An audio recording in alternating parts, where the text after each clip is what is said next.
Hello friend, this is Vikas Pandey and welcome to easy touch for you.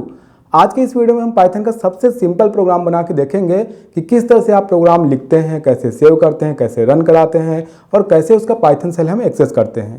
क्योंकि इसके पहले की जो भी वीडियोस थे वो इंट्रोडक्शन थे, मीन्स पाइथन क्या होता है, उसकी फीचर्स क्या है, आईडी कौन सा यूज़ करना चाहिए। बेसिकली आज की वीडियो से हम कोडिंग सीखना स्टार्ट करेंगे। तो चलिए वीडियो शुरू करते हैं। तो आज हम सबसे सिंपल प्रोग्राम बना के देखेंगे पाइथन के लिए। मतलब हमारा फर्स्ट प्रोग्राम होगा कि जब हम शुरू कर रहे हैं पाइथन तो सबसे पहले ये देखेंगे कैसे प्रोग्राम लिखते हैं, कैसे सेव करते हैं, कैसे रन कराते हैं। तो डबल क्लिक करेंगे आईडी ओपन करने के लिए और यहाँ पे ओपन हो गया। तो पाइथन सेल, सबसे पहले हम पाइथन सेल को समझ लेते हैं और देख लेते हैं इसका यूज़ कैसे करते हैं। तो मैंने पिछली बार आपको बताया था कि यहाँ पर आप इसका यूज़ करेंगे, मीन्स आप डायरेक्ट यहाँ पे कोई भी स्टेटमेंट एग्जीक्यूट करा सकते हैं। प्रोग्राम लिखने से पहले आपको स्टेटमेंट के बारे में समझना है या फिर चेक करना है तो वो सारा चीज़ कर सकते हैं।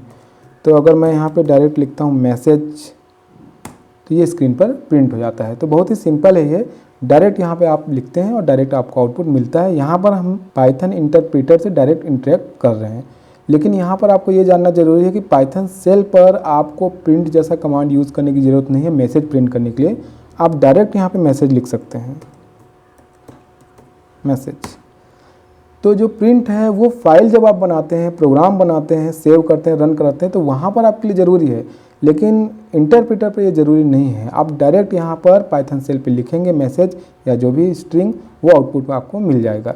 अब मान लीजिए कि हम यहाँ पर कोई कैलकुलेशन करना चाहते हैं 10 × 100, तो ये आपको डायरेक्ट आउटपुट मिल जाता है। या फिर 100 - 10, तो ये डायरेक्ट आपको आउटपुट मिलता है। क्लियर कर लेते हैं, एडिट क्लियर सेल। तो इस तरह से यहाँ पर आप डायरेक्ट कमांड लिखते हैं या फिर स्टेटमेंट लिखते हैं, उसका आउटपुट आपको मिल जाता है। अब यहाँ पर ये सिंगल लाइन थी क्योंकि हम यहाँ पे सिंगल लाइन ही लिखते हैं और वो एग्जीक्यूट होता है। लेकिन अगर कोई लूप यूज़ करते हैं जहाँ पे मल्टीपल स्टेटमेंट होता है तो उसको देख लेते हैं। सिंपल यहाँ पे फॉर लूप लिख रहा हूँ, इसके बारे में मैं आपको डिटेल में बाद में बताऊँगा। यहाँ पर केवल एग्जाम्पल के लिए कि आप फॉर लूप या कोई भी कोड यहाँ पर कैसे यूज़ कर सकते हैं पाइथन सेल पे। फॉर आई इन, अब ये लूप अगर मैं 5 टाइम चलाता हूँ इसको, 5 × 5, तो जैसे मैंने एंटर किया आप देखेंगे कि ये जो कर्सर है वो प्रॉम्प्ट से थोड़ा सा साइड में आया हुआ है, मतलब स्पेस के साथ है। इसको बोलते हैं इंडेंटेशन। तो पाइथन के बारे में फीचर के समय ही मैंने आपको बताया था कि पाइथन स्टेटमेंट ग्रुपिंग के लिए कोई कर्ली ब्रैकेट यूज़ नहीं करता, ये इंडेंटेशन का यूज़ करता है। तो यहाँ पर ये आईडी का फीचर है कि ये ऑटो इंडेंटेशन लेता है, ऑटो इंडेंट, जो कि मैंने आपको फीचर में बताया था। जैसे मैंने फॉर लूप यहाँ पे लिखा, एंटर किया, तो ये ऑटोमेटिकली यहाँ पर स्पेस लेता है। प्रिंट, अब यहाँ जो भी मैसेज प्रिंट करेंगे ये लूप के अंदर आएगा, इसके ग्रुप में आएगा। तो यहाँ पर अगर हम कोई मैसेज प्रिंट करते हैं तो ये 5 टाइम एग्जीक्यूट होगा, मीन्स वो मैसेज 5 टाइम या फिर 5 बार स्क्रीन पर प्रिंट होगा मैसेज। तो यहाँ पर जब आप मल्टीपल लाइन या फिर इस तरह से यूज़ करते हैं कोई लूप, तो यहाँ पर आपको डबल एंटर करना पड़ता है उसको एग्जीक्यूट कराने के लिए। तो सिंगल और डबल, फिर यहाँ पर मैसेज स्क्रीन पर दिखाई दे रहा है। तो इस तरह से बड़ी आसानी से आप यहाँ पे पाइथन सेल यूज़ कर सकते हैं। ये बहुत ही इंटरेस्टिंग है। मीन्स आप यहाँ कोई भी कोड चेक करना हो, कोई स्टेटमेंट चेक करना हो तो पूरा प्रोग्राम लिखने की ज़रूरत नहीं है, थोड़ा सा कोड लिख के यहाँ पर आप रन करा सकते हैं। इसको क्लियर कर लेते हैं। फिर आ जाते हैं हम यहाँ पे कोड एडिटर पर। तो यहाँ पे हम अपना कोड लिख सकते हैं। जो सबसे सिंपल प्रोग्राम होगा या कोड होगा वो होगा, हम एक मैसेज डिस्प्ले करा लेते हैं, केवल प्रिंट, और यहाँ पे सिंगल या फिर डबल इन्वर्टेड कॉमा का यूज़ कर सकते हैं आप। दोनों में क्या अंतर है ये तो हम आगे जब डिटेल में देखेंगे तब समझेंगे। एग्जाम्पल, इस तरह से आप प्रोग्राम लिखेंगे, फाइल, सेव, यहाँ पर इसको आप सेव करेंगे। सेव करते समय आप इसको एक्सटेंशन देंगे .py, क्योंकि ये पाइथन का प्रोग्राम है। सेव और रन करने के लिए जैसा मैंने पिछली बार आपको बताया था, आप टूल बार से क्लिक करेंगे रन पे, तो जो भी आउटपुट आएगा वो पाइथन सेल पे दिखाई देगा। यहाँ पाइथन सेल पे जो हमने लिखा अभी एग्जाम्पल वो दिखाई दे रहा है।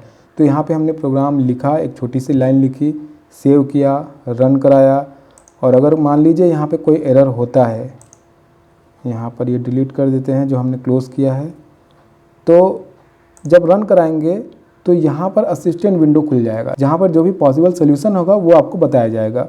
नीचे आप देखेंगे तो यहाँ पर भी आपको एरर मैसेज आ रहा है और इस तरह से आप एरर को सुधार सकते हैं। तो इसको क्लोज कर लेते हैं और प्रोग्राम सेव कर लेते हैं, उसके बाद फिर से रन करते हैं। अब यहाँ पे लूप भी यूज़ करके देख लेते हैं, loop for I in range, इसको रन करते हैं 5 बार और यहाँ पे लूप की वैल्यू ही प्रिंट करते हैं और लूप की वैल्यू यहाँ पर है आई। एक मैसेज और लिख लेते हैं, प्रिंट, और यहाँ पे मान लीजिए कोई मैसेज एग्जाम्पल ही लिख लेते हैं। तो यहाँ पे इसका फीचर है ऑटो इंडेंट। तो यहाँ पे जब मैंने फॉर लूप लिखा तो ये फर्स्ट लाइन पर है और सेकंड लाइन पे आप देखेंगे थोड़ा सा स्पेस है, थर्ड लाइन पर भी है। मीन्स ये जितनी भी लाइनें हैं अब ये फॉर ग्रुप का हिस्सा है। मीन्स ये फॉर 5 बार एग्जीक्यूट होगा तो इन लाइनों को भी ये 5 बार एग्जीक्यूट करेगा। अगर हम चाहते हैं कि इसके बाद जो स्टेटमेंट हम लिखने वाले हैं वो फॉर का हिस्सा ना हो या फॉर से बाहर हो, तो उसके लिए हमको ये जो स्पेस है वो हटाना पड़ेगा। तो यहाँ पे ये ऑप्शन यूज़ कर सकते हैं एडिट, और एडिट पे ऑप्शन देखेंगे तो इंडेंट सेलेक्टेड लाइन्स, तो इंडेंटेशन के लिए हुआ। सेकंड यहाँ पे है डिडेंट सेलेक्टेड लाइन, ये यूज़ करेंगे तो यहाँ से ये स्पेस जो था वो रिमूव हो गया। मीन्स इसका जो इंडेंटेशन का लेवल था उससे हम बाहर आ गए। अब अगर मैं यहाँ पे लिखता हूँ कोई मैसेज प्रिंट और ये मैसेज हम लिखते हैं तो ये मैसेज फॉर लूप का हिस्सा नहीं है। इनके बारे में डिटेल में आपको बाद में बताऊंगा, ये केवल इंट्रोडक्शन है एक सिंपल प्रोग्राम के लिए, ताकि आप समझ सके कि इंडेंटेशन क्या होता है। तो यहाँ पर एक मैसेज लिख लेते हैं, एंड ऑफ प्रोग्राम, रन करते हैं। थोड़ा सा इसको स्पेस बना लेते हैं। तो एग्जाम्पल आप देखेंगे 0 फिर एग्जाम्पल 1 फिर एग्जाम्पल, तो ये लूप का हिस्सा थे ये दोनों लाइंस, जहाँ पे आई की वैल्यू 0 to 4 ये प्रिंट होनी थी, प्लस जो मैसेज है एग्जाम्पल वो भी साथ में प्रिंट हो रहा है। लेकिन ये लूप का हिस्सा नहीं है क्योंकि ये बाहर है, उससे हमने जो यहाँ पे इंडेंटेशन था, जो इंडेंट था, उसको हमने रिमूव कर दिया। तो ये एंड ऑफ प्रोग्राम एक ही बार रन हो रहा है सबसे लास्ट में।